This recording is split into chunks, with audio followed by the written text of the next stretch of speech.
Today, I would like to speak about a very common problem that we have in our world today. We see that most people are always busy running after pleasure, striving for pleasure, trying to get their life more comfortable. They try to be wealthy, they try to enjoy the moment. And people put all their efforts just to get as many as physical pleasure as they can get. In reality, when we review the Torah, we see that the Torah educates us to live exactly the opposite. The Torah says run away from all these illusions and pleasures, temporary pleasures. Focus on your mission. The mission is you have a ticket in your hand, you have to materialize it and enter life of eternity. Over there is no way to even imagine in this life the amount of reward, the spiritual pleasure that every Jew is going to get for listening to the orders of his Creator, our Almighty.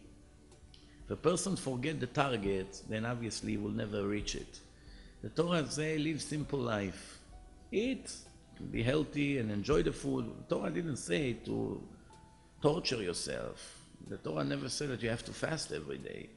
The Torah didn't say that you have to stay lonely and not have a wife and to enjoy and to have kids. No, the opposite. The Torah wants you also to enjoy, but in a right measurement. Once you run after that so much, you become addicted to material. Once you become addicted to food and women and going out and vacations and cars and all this fancy, supposedly fancy lifestyle, there's a very heavy price to pay later on. Those things obviously are taking you away from your Creator, from your mission, from God. And because you are busy with this, you don't have time to learn, you don't have time to practice the commandments, you don't have time to work on your personality, to improve yourself. You're always busy after your addictions, if it's cigarettes and drugs and foods and all the rest. So the Torah says, you want to be successful, you have to lower your lifestyle. Don't run after this. Plus, we can always see that whatever we achieve physically, the material world is giving us very, very limited pleasure. You buy a new car, you enjoy for a month or two for it. Then you get used to it. Food, you eat it 3-4 times, you get disgusted from it after a while. Even we see that so many people are cheating in their marriage and their relationship because material, people are getting tired of it. They always want something new all the time. Why? Because it's an illusion, it's a lie, it's not real. Something that is real, you never get tired of it. It stays with you for eternity, forever. The Torah says, follow my test, pass it, and I'm going to give you this reward. When we run after that in this life, there is a very heavy price to pay later on. And sometimes we're not aware of it. I would like to tell a story that will give us an idea, sometimes by running after something, how much you can lose. There's a Rosh Yeshiva in Yerushalayim, in Jerusalem, in Israel, that comes to America about 3 times a year to collect funds for his yeshiva. And his wife are always saying, listen, you have to take business class. Why you always fly economy? It's not fair. You're not going on a vacation. You're working for the yeshiva. You're raising funds for the yeshiva. The minimum you can ask is a normal seat. And he said, no, it's 3 times more on the price. I don't want to lose money. It's charity money. The yeshiva needs every dollar. It's a shame to throw it on some, convenient seat. And they've been arguing. After a while that he flies so many times, the airlines offering him upgrades, free upgrades. If they have room in business class, they give it to the good customers. So they offer him, sir, you can get an upgrade for free to business class. And of course, he see it as a sign from Hashem that he didn't want to buy a ticket. Now Hashem is giving him a gift. Very good, he's enjoying, very nice. Next time he flies, he is already asking for the upgrades. Now he knows how it works. And he gets it again. It's twice in a row he's flying and gets the upgrades. And then, 3rd time, he is already expecting, he takes it for granted already. I deserve business class. But this time, unfortunately, the plane is packed. There's not one available seats in business class.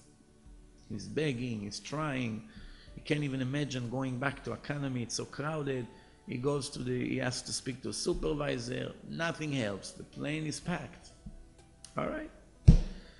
He goes on a plane. As he's entering the plane, in the front you have the business class. One wealthy Jew, a philanthropist that gives tons of money to yeshivot, stops him and say, Kvod Harav, dear Rabbi, I'm glad to meet you here. And the rabbi says, very nice, who are you? He says, I'm the father of this kid in your class. And I know, please don't get upset. I know you've been sending me letters, for donations to your yeshiva for the last 6 years. And I really wanted to help you because I'm helping all the other yeshivas. But the reason I didn't send you a check is because somebody told me that you're flying business class. And I have a rule. I never give donations to yeshiva that the Rosh Yeshiva, that the chief rabbi there is flying business class. I have better things to do with my money. And now I see that I was wrong. I see you entering inside. You're not business class. So I want to correct my mistake. Please allow me. He takes out his checkbook and he writes, for 6 years retroactive. He says, since I wanted to give you $10,000 a year, and I know it's been 6 years since my boy is in your yeshiva, so he writes down a check for $60,000 and give it to him. Of course, he's shocked for what's going on, the rabbi. And he said, don't worry, every year, expect in the beginning of the year, I send you a new check and I apologize for the delay. And he went in. That's the story. It happens a few years ago in reality, in our time.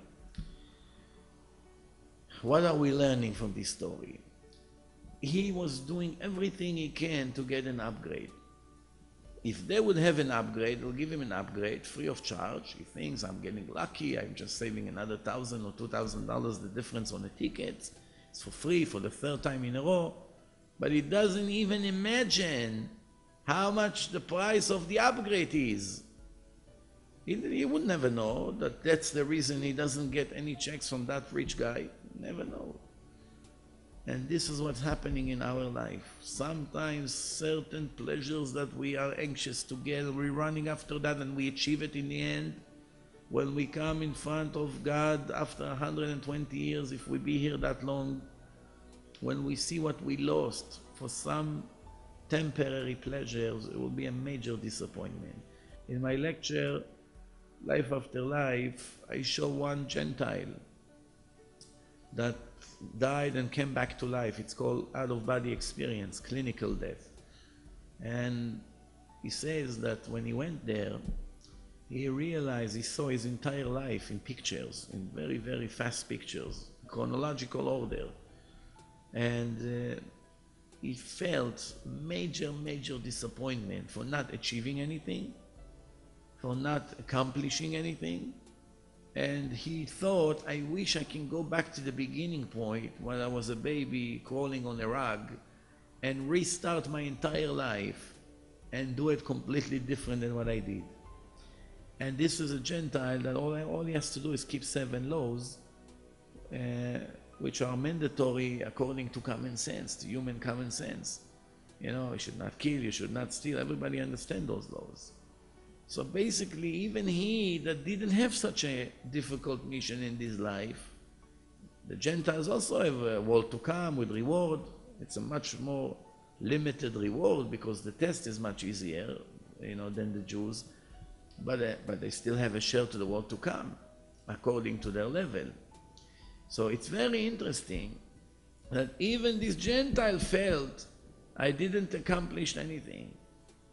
Just imagine we, the Jews, that receive the Torah with 613 commandments, and the education that the Torah gives us, and recommendation how to live the life successfully, how to fulfill our obligation towards our Creator.